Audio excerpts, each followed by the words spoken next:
하나님 말씀 보겠습니다. 디모데후서 2장 20절부터 26절까지 말씀 함께 보겠습니다.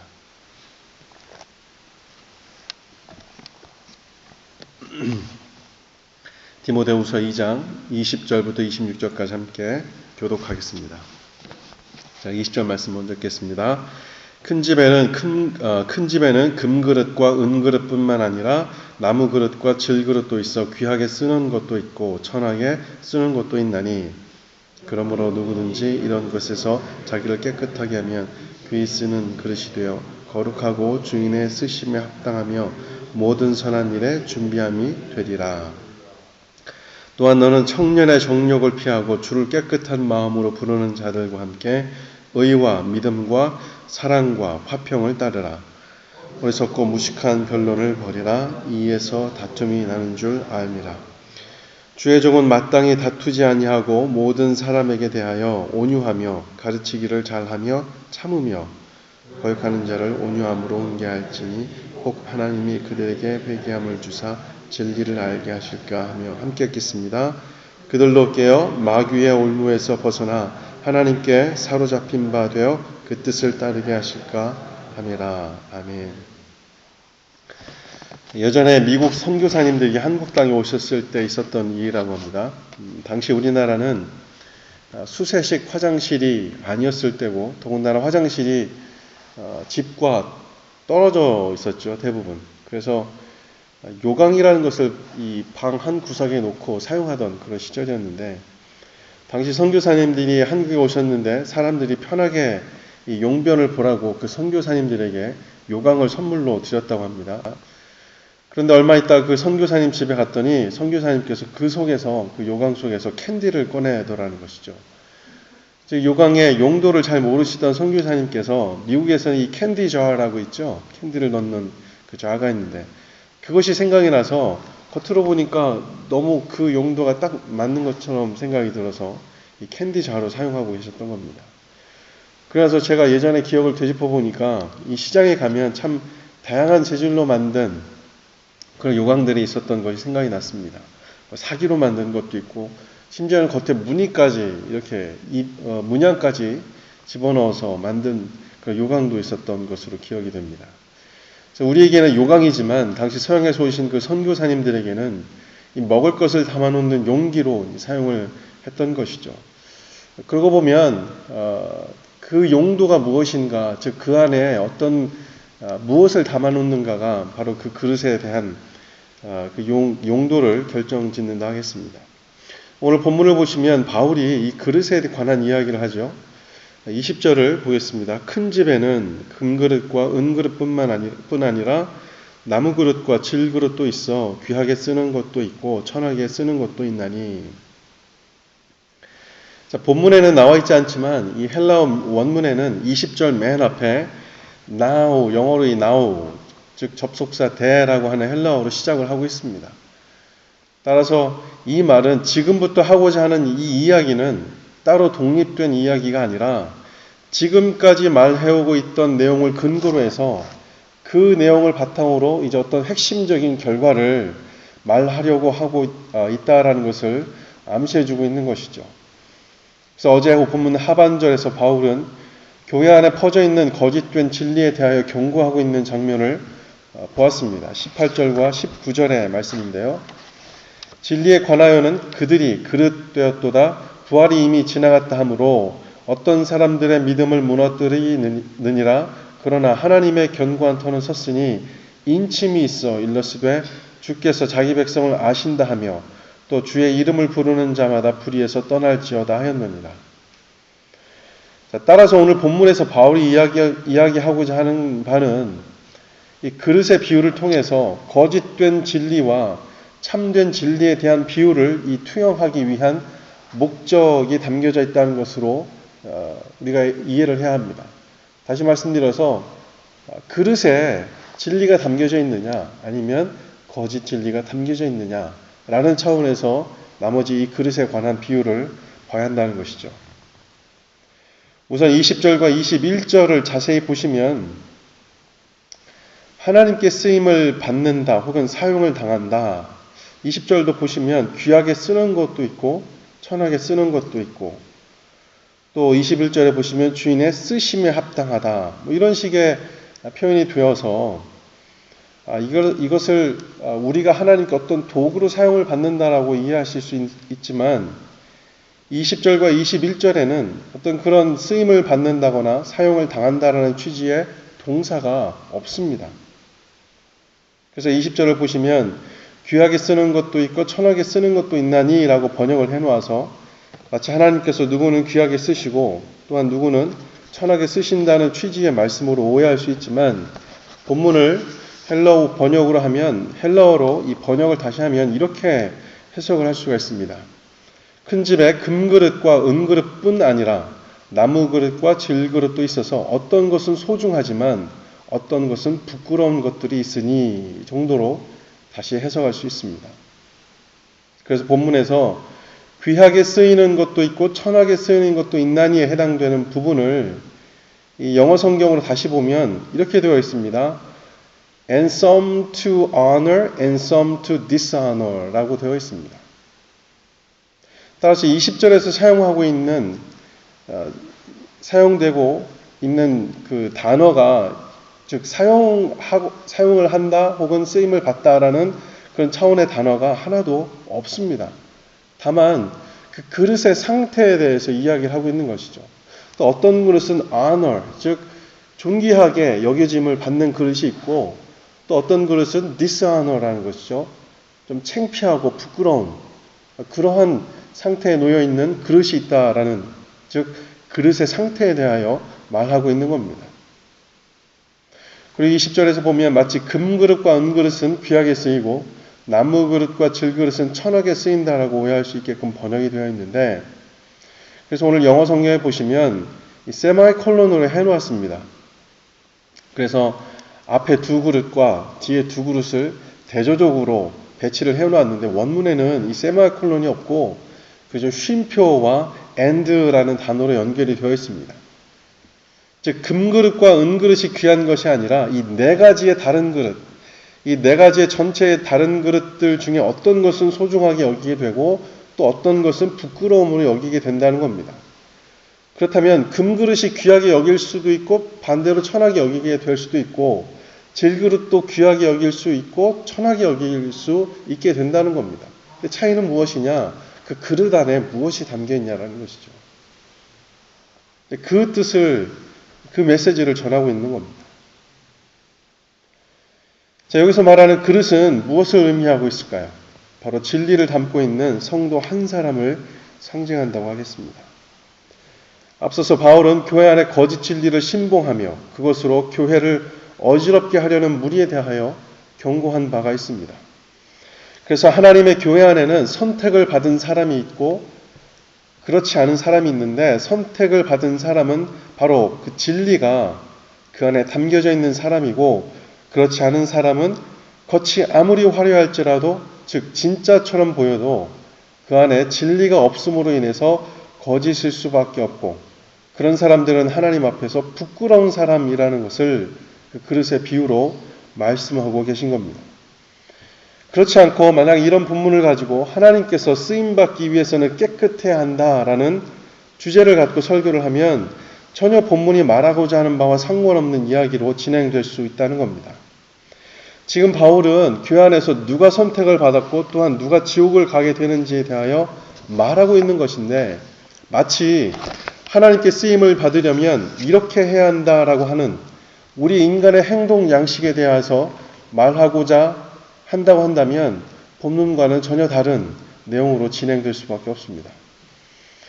그래서 아까 읽었던 19절에서 인을 치신다라는 표현이 등장한 것이죠.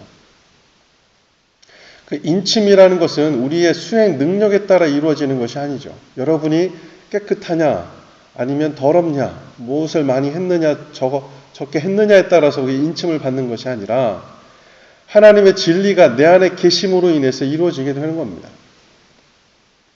그래서 교회 안에서 인침을 받은 사람과 그렇지 않은 사람이 있음을 그 전제로 이 그릇의 비유를 하고 있는 겁니다. 자, 그렇다면 21절의 말씀을 보겠습니다. 그러므로 누구든지 이런 것에서 자기를 깨끗하게 하면 귀히 쓰는 그릇이 되어 거룩하고 주인의 쓰임에 합당하며 모든 선한 일에 준비함이 되리라. 자, 여기서 바울이 말한 이런 것, 21절에 이런 것이 의미하는 바가 무엇일까요? 이런 것들로부터, 이런 것에서 자기를 깨끗하게 하라고 했는데 이런 것이라는 것이 과연 어떤 것일까요? 바로 20절에서 부끄러운 그릇, 즉 거짓 진리를 담고 있어서 구원받을 수 없는 그런 존재들로부터 자기를 깨끗하게 하여 귀한 그릇이 되라는 것이죠. 거짓 진리라는 것이 지난번에도 우리가 보았지만 그런 율법주의와 영지주의 같은 그런 이단적인 사상들이죠. 자, 여기서 자기를 깨끗하게 하라라는 말씀이 마치 우리가 스스로 노력을 해서 우리 자신을 정직하게 하면 하나님께서 귀히 써주시는 그릇이 될 것이다 라고 이해할 수 있는데요. 아시는 것이지만 우리는 우리 스스로 깨끗하게 할 수 있는 능력이 없는 존재라는 그런 전제가 깔려 있는 것을 다 아실 겁니다. 우리는 우리 스스로 정화할 수 있는 능력이 없는 사람들입니다. 그런데도 불구하고 바울은 스스로 깨끗해질 수 있도록 자기를 깨끗하게 하라라고 이야기를 합니다. 만약에 우리가 우리 스스로를 정직하게 하고 깨끗하게 할 수 있다면 그에 대한 기준은 과연 어떤 기준을 적용할 수 있겠습니까? 소위 지나가는 여자를 보고 음욕을 품으면 간음을 했다고 하는데 그렇게 되면은 덜 깨끗하지 않은 것이고 지나가는 여자마다 음욕을 품지 않으면 깨끗해질 수 있는 건가요? 과연 어떤 기준에 의해서 우리가 깨끗하다, 그렇지 않다라고 논할 수가 있을까요? 여기서 이 깨끗게 하다라는 헬라어 카다이로라고 하는 단어는 이 에크라는 전치사와 카다이로라고 하는 동사가 합쳐져서 만들어진 단어입니다. 이 에크라는 전치사는 영어로 completely out, 완전히 바깥으로라는 뜻이고요. 카타이로라는 단어는 몰아내다, 내쫓다라는 뜻입니다. 그러니까 완벽하게 완전히 내 안에서 바깥으로 내쫓아버리는 것, 그것이 바로 이 깨끗하다라는 헬라어의 단어의 뜻입니다. 따라서 조합을 해보면 내 안에서 거짓된 진리가 완전히 바깥으로 내쫓김을 당하는 것을 이 깨끗하다라고 다시금 해석할 수 있습니다. 지금 현재 그릇 안에 거짓 진리가 담겨져 있는 사람들 그리고 참된 그리스도의 진리가 담겨져 있는 사람들을 논하고 있습니다. 그래서 바울이 깨끗하게 된다라는 이야기는 내 안에 거짓 진리, 즉 영주주의와 율법주의 같은 그런 비기독교적이고 이단적인 사상들이 완전히 쫓아냄을 받아서 바깥으로 축출되는 것, 그런 상태를 말하는 것이죠. 그리고 여기에 사용된 이 시제는 부정과거입니다. 그러니까 부정과거라는 시제는 과거에 단번에 일어난 사건을 의미하죠. 그러니까 과거에 나에게 어떤 사건이 있었는데 그 사건으로 인해서 내가 내 안에 있던 거짓 진리가 완전히 바깥으로 축출되는 그런 사건을 말하는 것이죠. 바로 구원의 사건을 말하고 있는 겁니다. 따라서 21절 역시 마찬가지로 내 안에 거짓 진리가 아닌 예수 그리스도라는 참된 진리가 내 안에 거하는 그 사건으로 인해서 결국 우리는 하나님으로부터 귀하게 여김을 받게 된다라는 뜻으로 볼 수 있습니다. 그리고 21절 후반부에 주인의 쓰임이 합당하면 모든 선한 일에 준비함이 되리라 라는 말씀은 우리가 스스로 지속적으로 깨끗함을 유지하면 하나님께서 선한 일을 하실 때 우리를 쓰실 것이다 라고 이해할 것이 아니라 우리가 예수 그리스도로 말미암아 참 진리로 구원을 얻었다면 그 자체가 바로 하나님께서 우리를 존귀하게 여겨주시는 것이고 합당하게 여겨주시는 근거가 되는 것이다 라는 뜻이 되는 것입니다. 여기서 선한 일에 준비함이 된다라는 뜻이 무엇인가 고민이 되었습니다. 즉 우리가 구원을 받으면 우리 스스로 이제 선한 일을 이제 할 수 있게 된다는 것인가? 우리가 구원을 받으면 하나님께서 하시고자 하는 어떤 선한 일을 나를 통해서 빛내실 수 있는 어떤 그런 역할을 우리가 할 수 있는 것인가? 라고 이해하자니 무엇인가 부족한 느낌이었죠. 우리는 여전히 죄인 중에 괴수인데, 바울이 그렇게 고백을 했던 것이죠. 죄인 중에 괴수인데, 구원받았다고 해서 그 괴수가 되고자 하는 그 죄성이 사라지는 것은 아니기 때문에 우리가 스스로 선한 일을 할 수 있게 된다는 말에는 쉽게 동의할 수가 없었습니다. 그래서 여기서 사용된 이 선하다라는 단어를 찾아보니 여러분이 잘 아시는 아가페라는 단어로 사용이 되고 있었습니다. 잘 아시는 것이지만 이 아가페라는 단어는 하나님만이 하실 수 있는, 즉 죄성을 담아놓은 이 죄인들은 결코 할 수 없지만 오로지 하나님만이 하실 수 있는 절대적 사랑을 의미하는 단어입니다. 그 하나님의 절대적인 사랑의 일, 그것을 good work이라고 하죠. 선한 일. 즉 하나님께서만이 하실 수 있는 절대적인 그런 선한 일, 그 일이 과연 무엇일까? 그것이 바로 우리를 향한 구원의 일, 구원의 사랑, 십자가의 일이었던 것이죠. 그리고 여기서 이 준비하다라는 단어의 뜻은 좀 풀어서 해석을 하자면 이렇습니다. Ready because the necessary preparations are done. 그러니까 어떤 일이 돼야 하는데 어떤 그런 반드시 필요한 일들이 이제 다 준비가 되었으니 이제 무언가를 하자. 즉 우리를 위한 이 구원의 사건이 완료가 됐으니 이제 준비하자라는 뜻으로 좀 길게 풀어서 해석을 할 수 있습니다. 더 쉽게 풀자면 구원의 은혜를 누리는 삶을 이제부터 우리는 살자는 겁니다. 하나님께서 그 선한 일, 즉 우리를 향한 그 구원의 사랑을 이루셨는데 그 이루신 그 구원의 삶을 이제부터 우리는 그 삶을 누리자라고 이야기를 하고 있다는 겁니다. 이것은 일시적인 이 땅에서의 삶뿐만이 아니라 영원한 생명을 누릴 앞으로의 삶 전체를 의미한다고 하겠습니다.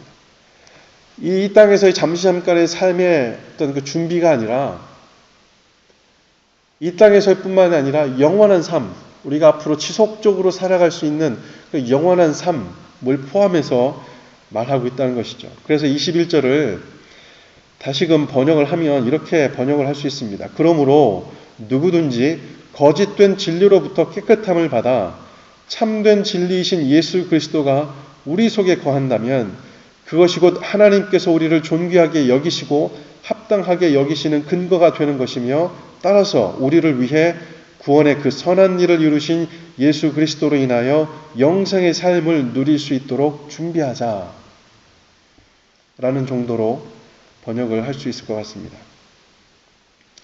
제가 왜 굳이 이렇게까지 하냐면 오늘 본문을 아까 서두에도 말씀드렸지만 오늘 본문은 믿는 성도로 하여금 무언가를 지속적으로 던져주어서 앞으로 너는 이렇게 살아야 돼, 저렇게 살아야 돼. 이것은 다시금 율법주의로 회귀하게끔 하는 다른 용도의 또 율법주의가 될 수 있다는 겁니다.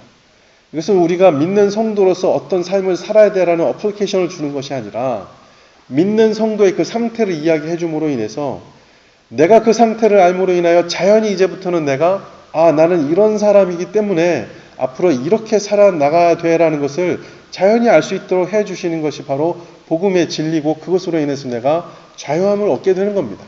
그러나 이것을 만약에 내가 구원받았으니까 나는 정직하게 살아야 되지, 그러니까 정직하게 살려고 하면 어떻게 해야 될까? 자꾸 방법을 찾다 보면 본문에서 하나님께서 이야기하시는 내 존재에 대해서 쉽게 잊어버릴 수 있게 된다는 겁니다.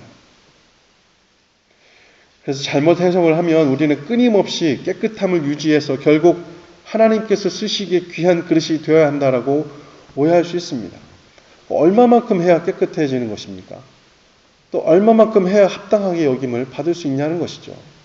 우리는 죄인 중에 괴수인데 말이죠. 자, 그렇다면 굳이 예수께서 죽으실 필요가 없다는 겁니다. 우리 스스로 깨끗게 되고 정직하게 되는 것은 기독교인만 할 수 있는 것이 아니죠. 예수님께서 나를 구원하시지 않아도 우리는 얼마든지 인간의 의지로 깨끗한 것처럼 또 정직한 것처럼 살 수 있는 그 정도의 의지는 다들 갖고 있습니다. 그러나 핵심은 하나님께서 우리를 깨끗하다고 인정하시는 부분은 내가 정직하고 깨끗한 지극히 인간의 보편 윤리적인 차원이 아니라 내 안에 예수 그리스도의 진리가 담겨져 있으면 그것을 보고 하나님께서는 우리 보고 깨끗하다라고 이야기하신다는 겁니다. 그것이 바울이 이야기하는 이신칭의 그 의에 대한 교리와 같은 것이죠. 내가 깨끗하라고 노력을 해서 깨끗해지는 게 아니라 내 안에 예수 그리스도의 그 진리가 담겨져 있으면 그것을 보고 하나님께서 나를 존귀하게 여겨주시고 깨끗하다라고 여겨주신다는 겁니다. 그러면 은혜가 되는 것이죠. 그러면 은혜가 되어서 내가 회개하고 다시금 하나님 원하시는 방향으로 삶을 틀어야겠다라고 결심이 쓰게 된다는 겁니다. 거듭 말씀드리지만 내 안에 예수 그리스도가 계시면 우리의 삶의 지향점이 달라지게 되어 있습니다. 내 안에 그리스도가 있다 하더라도 우리는 여전히 부족하고 더러울 수 있지만 그러나 내 안에 있는 진리로 말미암아 우리의 삶은 누가 강요하지 않더라도 인간적인 깨끗함과 정직함은 물론이거니와 영원한 삶을 지향하는 차원의 삶으로 확대된다는 것입니다. 자, 이런 의미로 22절을 보겠습니다. 또한 너는 청년의 정욕을 피하고 주를 깨끗한 마음으로 부르는 자들과 함께 의와 믿음과 사랑과 화평을 따르라. 여기 22절도 마찬가지로 아까 20절 설명드릴 때 맨 앞에 접속사 즉 now라는 영어로 이 now라는 단어가 있다고 했는데 22절도 마찬가지입니다. 22절도 맨 앞에 이 now라는 접속사로 시작을 합니다. 그래서 자 이제 청년의 정욕을 피하자 이런 것이죠. 여기서 이 피하라라는 말로 바울은 디모데에게 권면을 하고 있는데요. 여기서 사용된 단어 역시 도망가다라는 뜻입니다. 그런데 이것은 도망갈 수밖에 없는 필연적인 상황을 말하고 있습니다. 그러니까 우리의 어떤 이성과 우리의 어떤 자발적인 의지를 가지고 도망가는 것이 아니라 어떻게 하다 보니까 도망갈 수밖에 없는 그런 상황에 맞닥뜨리게 된 것이죠. 즉 복음이 내 안에 그리고 진리가 내 안에 있으면 그 의와 믿음과 사랑과 화평을 향해 지금 현재 있는 이 정욕으로부터 너무나 싫어서 그 정욕을 피하지 않으면 안 될 수밖에 없는 그런 상황이 오게 된다는 겁니다. 이것은 마치 얼마 전에 중국의 방글라데시인가요? 건물이 무너졌다고 했나요? 그리고 그 중국에 지진이 나고 막 사람들이 많이 죽었는데 마치 이 지진이 나면 생명을 보존하기 위해서 미친 듯이 현장을 빠져나오잖아요. 그 방법밖에 없다는 거죠. 저 출입구로 막 정신없이 뛰쳐나가는 그 모습을 지금 말하고 있는 겁니다. 내 안에 그 복음의 진리가 담겨져 있으면 그 죄에 대해서 또 정욕에 대해서 미친 듯이 빠져나가려고 하는 그런 동기부여가 이 복음 안에 있다는 겁니다. 그런데 바울은 왜 청년의 정욕이라고 했을까요? 노년이나 장년은 정욕이 없어서 그럽니까? 그렇진 않죠. 노년도 장년도 나이에 상관없이 다 정욕이 있습니다. 그러나 여기 굳이 청년의 정욕이라고 말을 했습니다. 자, 여기서 말하는 이 정욕은 헬라어로 에피투미아라는 단어입니다. 이 단어에 대하여 바울이 잘 설명하고 있는 부분이 바로 로마서 7장 7절의 말씀입니다. 로마서 7장 7절의 말씀인데요. 그런즉 우리가 무슨 말을 하리요? 율법이 죄냐? 그럴 수 없느니라. 율법으로 말미암지 않고는 내가 죄를 알지 못하였으니 곧 율법이 탐내지 말라 하지 아니하였더라면 내가 탐심을 알지 못하였으리라. 이 말은 즉 율법이 나에게 지금 내가 맘먹고자 하고자 하는 그 마음이 죄라고 이야기하지 않았더라면 나는 그것이 죄인지도 내 탐심, 내 욕심인지도 몰랐을 그 마음이 바로 이 정욕이라는 겁니다. 그러니 율법이 알려줘야만이 알 수 있게 되는 그 마음이기 때문에 이 탐심이라는 것은 어떤 특정한 마음을 일컫는 것이라기보다는 그냥 나 자체, 이 죄인 자체를 이야기하는 거다라고 이야기하는 것이다라고 보는 것이 타당합니다. 교회 보면은 볼펜 잔뜩 만들어놔도 하나둘씩 없어지잖아요. 근데 볼펜 가져가도 누가 알려주지 않으면 이게 탐심인지 모른단 말이죠. 새별이가 제 아이가 교회에서 자꾸 장난감을 가져와요. 뭐 놀다가 이쁘니까. 이게 만약에 제가 새별아 너 그러면 안 돼. 이거는 잘못된 거라고 알려줘야 이제 비로소 안다는 것이죠. 그 얘기는 인간 자체가 무심코 다 행하는 일들이 그런 탐심으로 이루어졌다는 겁니다. 율법이 그런 역할을 한다는 것이죠. 율법이 그런 죄라고 이야기하지 않았더라면 내가 정말 이게 죄인지도 모르고 그냥 막 할 뻔했네 라고 이야기하고 있다는 겁니다. 그래서 로마서 1장 28절부터 32절에는 죄인에 대해서 이렇게 기록을 하고 있습니다. 또한 그들이 마음에 하나님을 두기를 싫어하며 하나님께서 그들을 그 상실한 마음대로 내버려두다 합당하지 못한 일을 하게 하셨으니 곧 모든 불의, 추악, 탐욕, 악의가 가득한 자요, 시기, 살인, 불인, 분쟁, 사기, 악독이 가득한 자요, 수군수군하는 자요, 비방하는 자요, 하나님께서 미워하시는 자요, 능욕하는 자요, 교만한 자요, 자랑하는 자요, 악을 도모하는 자요, 부모를 거역하는 자요, 우매한 자요, 배역하는 자요, 무정한 자요, 무자비한 자라.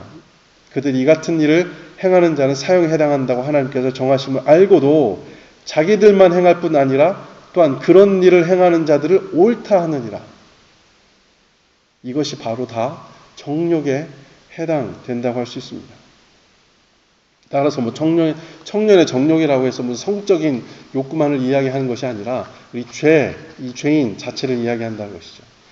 그래서 결국 바울은 자신 안에 있는 이런 에피투미아와 같은 마음과 하나님의 법이 서로 싸워서 나는 곤고한 사람이다라고 탄식을 하게 되는 겁니다. 그래서 여기서 말하는 이 청년의 정욕이라고 하는 것은 그런 에피투미아라는 탐심이 얼마만큼 활발하게 우리를 실시간으로 괴롭히고 있는가를 실감 있게 상징하고 있는 것이다 라고 이해할 수 있습니다. 그러니까 청년이라는 그 단어 자체가 굉장히 왕성하고 활발한 것이죠. 그러니까 우리는 시도 때도 없이 그런 청년의 정욕에 휩싸일 수밖에 없다는 겁니다. 그런데 문제는 이런 탐심이 우리 스스로의 능력으로 물리쳐질 수 있느냐라는 겁니다. 그럴 수 없죠. 이것은 이미 바울이 고백한 겁니다. 로마서 8장 1절의 말씀처럼 생명의 법이 나를 자유케 했는데 그 말은 내 스스로는 이런 탐심을 결코 스스로 벗어날 수 없다는 겁니다. 그렇다면 바울이 지속적으로 말하고 있는 핵심은 우리가 어떤 자세로 살아갈 것인가라는 어떤 행동 양식은 2차적인 문제입니다. 그에 앞서서 우리가 이런 탐심에 노출되고 그리고 거짓 진리에 노출되고 있는 상태에서 그리스도께서 우리 가운데 거하심으로 이제 우리의 삶의 방향은 거짓 진리와 인간의 탐욕이 아닌 의와 믿음과 사랑과 화평을 향하게 되었다라고 이미 우리의 인생 방향에 대해서 제시해 주고 있다라고 봐야 할 겁니다. 그래서 22절을 다시금 번역을 하면 자 이제 에피투미아라는 탐심을 성령의 법이 해방시키실 것이기 때문에 성령의 인도함을 받아 하나님을 참된 진리로 하는 사람들과 함께 의와 믿음과 사랑과 화평을 목적으로 삼아 살라라고 권면을 하고 있는 것이죠. 자, 시간이 돼서요. 말씀을 좀 마쳐야 될 것 같습니다. 마찬가지입니다. 24절도 잠시 보시면 온유하게 가르치라. 그리고 25절을 보면 거역하는 자를 온유함으로 훈계할지라. 이 온유라는 말 자체도 어떤 부드럽게 하고 나이스하게 하고 이런 태도에 관한 문제가 아니라 과연 내 안에 있는 그 진리가 있음으로 인해서 그 진리대로 사는 그 삶을 통해서 나오는 어떤 교육의 하나의 형태를 이야기하고 있는 것이죠. 예를 들자면 모세 같은 경우는 지면에서 모든 사람 중에 온유하다고 하지 않습니까? 근데 모세는 아시는 바이지만 애굽 병사도 죽였고 또 10여 명 돌판을 내리친 사람입니다. 그리고 반석도 막 내리쳤죠. 그럼 겉으로 보는 그런 모습에서 어떻게 온유한 모습, 우리가 일반적으로 생각하는 온유한 모습을 찾아볼 수 있냐는 것이죠. 여기서 말하는 온유함이라는 것은 그런 차원이 아니라 하나님의 진리를 담고 있어서 그 진리의 삶을 그대로 살아나가는 과정 가운데서, 그래서 마치 그 어린아이를 가리키는 그 유머 있죠. 유머와 같은 그런 모습들. 때로는 옳은 길로 가게끔 하기 위해서 책망도 하기도 합니다. 말씀을 마치겠습니다. 바울이 디모데에게 간절히 바라는 것은 어떤 목회의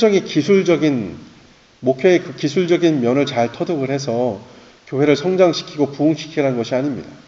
교회 안에 있는 이 거짓된 진리를 내쫓고 모든 성도가 참된 진리이신 예수 그리스도로 말미암아 구원에 이를 수 있기를 바라는 그 마음뿐입니다. 저와 여러분의 마음 가운데서도 이처럼 복음으로 인해서 올바른 삶의 지향점이 설정이 되어야 합니다.